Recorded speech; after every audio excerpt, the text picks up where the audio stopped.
बात बहुत पुरानी है। लक्ष्मणपुर नाम का एक गांव हुआ करता था। उसमें दो भाई रहते थे। बड़े का नाम राजू था और छोटे का वीरू। राजू बहुत अमीर था। उसके पास सहूलियत की सारी चीजें थी। और छोटा भाई वीरू बहुत गरीब था। उसके पास ढंग से खाने को था, ना ही पहनने को।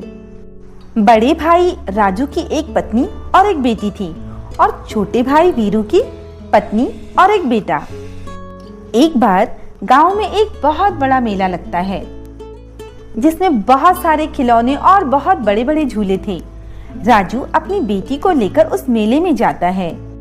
जब वीरू के बेटे को ये बात पता चलती है तो वो भी मेला जाने के लिए बहुत जिद करता है।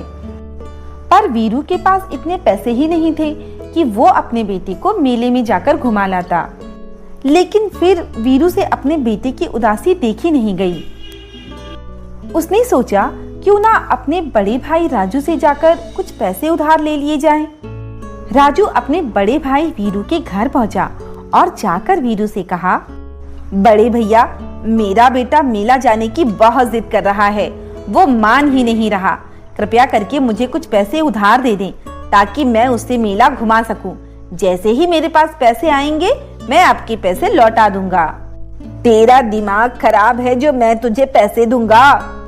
मेरे पास कोई पैसे वैसे नहीं है। जा यहाँ से, चल निकल। बड़े भाई से ऐसी बातें सुनकर वीरू रोता हुआ वापस आ जाता है। वीरू अपनी चिंता में डूबा हुआ अपने घर की तरफ जा रहा था कि अचानक उसे एक आवाज सुनाई दी। बेटा, तुम इतने दुखी क्यों हो और कहाँ जा रहे हो ये उदास चेहरा लेकर? वीरू ने उस बूढ़े बाबा को अपनी सारी कहानी सुनाई।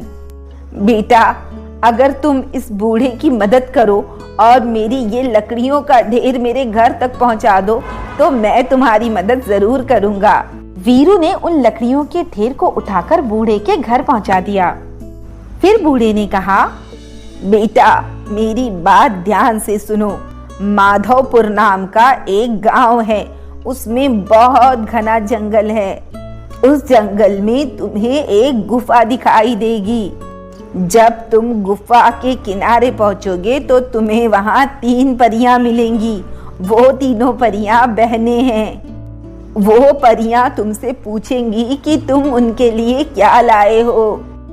तब तुम उन परियों को ये मिठाई दे देना। उन परियों को ये मिठाई बहुत पसंद है। जब वो ये मिठाई खा लेंगी तो तुमसे पूछेंगी कि तुम्हें क्या चाहिए। तुम उनसे धन दौलत कुछ मत लेना। बस उनसे कहना कि वो तुम्हें जादुई चरखा दे दे। वीरू ने बूढ़े की बात सुनी और फिर वो मिठाइयां लेकर निकल पड़ा उस गुफा की तरफ। वीरू जंगलों में जैसे जैसे आगे बढ़ रहा था, जंगल वैसे वैसे ही घने दिखाई दे रहे थे। लेकिन वीरू बिना डरे आगे बढ़ता रहता है। फिर राजू को वो गुफा दिखाई देती है जिसके बारे में बूढ़े ने उसे बताया था। जैसे ही गुफा की तरफ वो अपना कदम बढ़ाता है, उसे 3 परियां दिखाई देती हैं।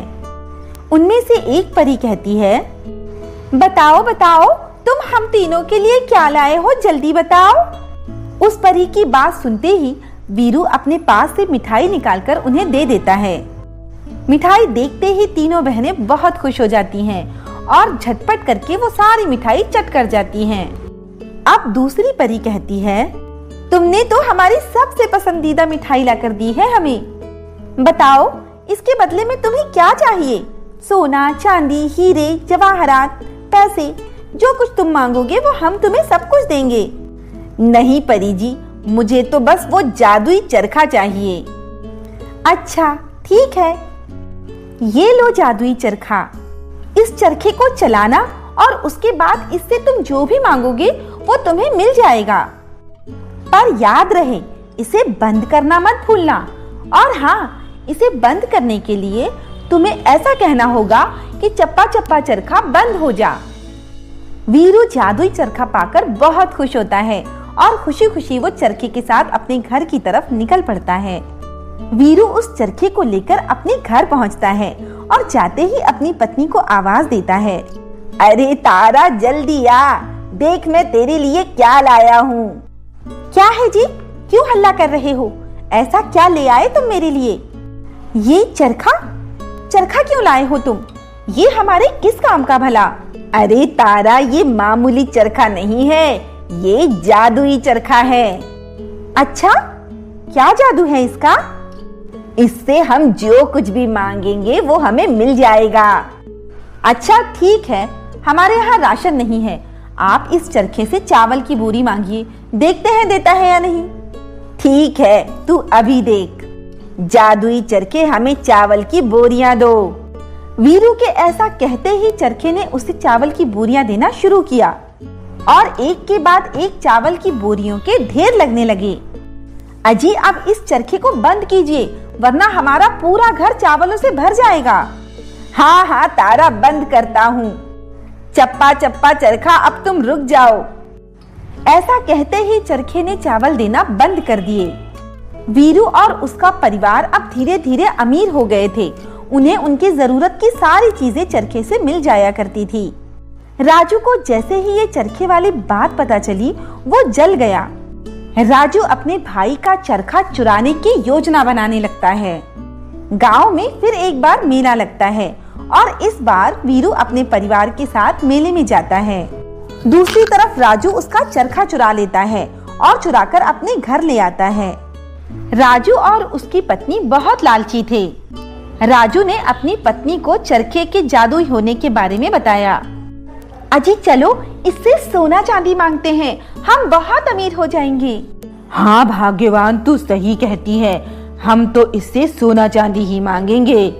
जादुई चरखे, चलो हमें बहुत सारा सोना दे दो। राजू के ऐसा कहते ही चरखे ने सोना देना शुरू किया। देखते ही देखते सोने का ढेर लगने लगा। अजी, अब ये चरखा बंद भी करो, नहीं तो हमारा सारा घर सोने से भर जाएगा और हम उस सोने के नीचे दब जाएंगे। राजू ने उस चरखे को बंद करने की बहुत कोशिश की, लेकिन सही मंत्र मालूम ना होने की वजह से वो चरखे को बंद नहीं कर पाया और चरखा लगातार सोना देता ही गया। धीरे धीरे वो सोना इतना बढ़ा कि राजू और उसका परिवार उस चरखे के दिए हुए सोने के नीचे दबकर मर गया। वीरू को ये सारी बातें पता चलते ही वो अपने भाई के घर गया। उसने देखा कि वो लोग मरे हुए थे और चरखा वहीं पड़ा था। वीरू ने बड़े दुख के साथ वो चरखा उठाया। तो देखा दोस्तों, लालच का अंजाम हमेशा ही बुरा होता है। तो दोस्तों, कैसी लगी आपको हमारी कहानी? अगर पसंद आई हो तो लाइक, शेयर और सब्सक्राइब करना ना भूलें और ऐसी ही कहानियों के लिए बने रहें हमारे चैनल पर।